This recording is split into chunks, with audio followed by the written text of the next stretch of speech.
ስንክሳር ግንቦት 3 ሐዋርያው ቅዱስ ያሶን። አንድ አምላክ በሚሆን በአብ በወልድ በመንፈስ ቅዱስም ግንቦት 3 በዚህ ቀን ጌታ ከመረጣቸው ከ72ቱ አርድእት ውስጥ የሆነው ሐዋርያው ቅዱስ ያሶን አረፈ።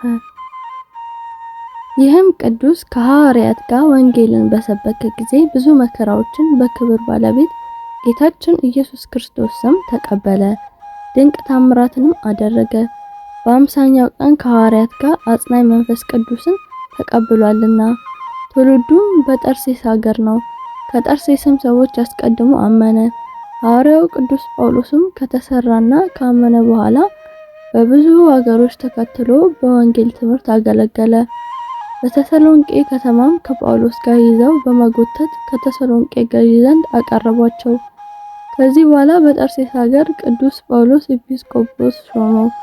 የወልደ እግዚአብሔርን ቤተክርስቲያን በመልካም አጠባበቅ በቅንነት ጠበቀ። ምዕመናንም በቀናች ሃይማኖት ካጸናቸውና በጎ ምግባርን ካስተማራቸው በኋላ ከዚያ ወደ ምዕራብ ሀገር ሄዶ በውስጧ የከበረ ወንጌልን አስተማረ። ስሟ ኮራኮራስ የምትባል ደሴትም ደርሶ በውስጧ ወንጌልን ሰበከ። እግዚአብሔርም እንደማወቅ መለሳቸው። በዲያቆናትም አለቃ ከሰማዕታትም መጀመሪያ በከበረ ሐዋርያ እስጢፋኖስም በውስጧ ቤተክርስቲያን ሰራላቸው። የዚህች ሀገር ገዢም ባወቀ ጊዜ ይዞ ከእስር ቤት አስገባው። በዚያም 7 ወንበዴዎችን አግኝቶ ሃይማኖትን አስተማራቸው። በክብር ባለቤት ጌታ ኢየሱስ ክርስቶስ አመኑ። የክርስትና ጥምቀትንም አጠመቃቸው። ከዚህ በኋላ በመኮንኑ ፊት አቁሞ እኛ ክርስቲያን ነን፣ በክብር ባለቤት ጌታ ኢየሱስ ክርስቶስ እናምናለን ብለው ጮሁ። መኮንኑም ዝፈትና ዲን በተመላ መጣድ ውስጥ አግብቶ አቃጠላቸው። የሰማዕትነትን አክሊል ተቀበሉ።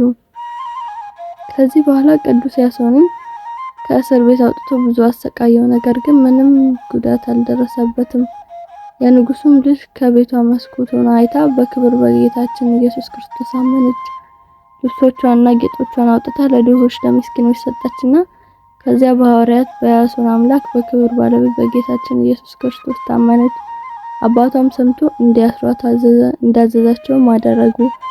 በጢስም አፍነው አሰቃዩት። ደግመውም አራቅተውና አባቷ በፍላጻ ነደፏት። ነፍሷን በእግዚአብሔር እጅ ሰጠች። ከዚህ በኋላ ቅዱስ ያሶንን ወደ ደሴት ሰደደው። በደሴት ውስጥም ያሰቃየው ዘንድ መኮንኑን ከሰራዊቱ ጋር አብሮ በመርከብ ተሳፈረ። እግዚአብሔር ከሰራዊቱ ጋር በባህር አሰጠመው። ከዚህ በኋላ ቅዱስ ያሶን ወንጌልን ያስተማረ ብዙ ዘመናት ኖረ። ሁለተኛም ሌላ መኮንን ተሾመ። ቅዱስ ያሶንን ይዞ በምጣድ ውስጥ ዝኝና ዝፍ ሰም ሞልቶ ነበልባሉ ወደ ላይ እስኪወጣ ድረስ ከታቹ አነደደው። ቅዱስ ያሶንንም በውስጡ ጨመረው። የክብር ባለቤት ጌታችን አዳነው። ምንም ጉዳት አልደረሰበትም። መኮንኑም ይህን ድንቅ ስራ አይቶ በክብር ባለቤት ጌታችን ኢየሱስ ክርስቶስ ከቤተሰቡ ሁሉ ከሀገሩ ሰዎች ሁሉ ጋር አመነ። ሁሉንም አጥምቆ የከበረ ወንጌልን ሕግና ትእዛዝ አስተማራቸው። አብያተ ክርስቲያናትንም ሰራላቸው። በውስጣቸውም ብዙ ድንቅ ታምራትን አደረገ። ብሩህ በሆነ ገድሉ ጌታችን ደስ ካሰኘውና ካገለገለው በኋላ በበጎ ሽምግልና አረፈ። ለእግዚአብሔር ምስጋና ይሁን። እኛም በዚህ ሐዋርያ ጸሎት ይማረን፣ በረከቱ ከኛ ጋር ለዘላለም ትኑር አሜን። አባ ብሶይ። በዚህ ቀን ከቤቴልጌል ሰዎች አባ ብሶይ በሰማዕትነት አረፈ።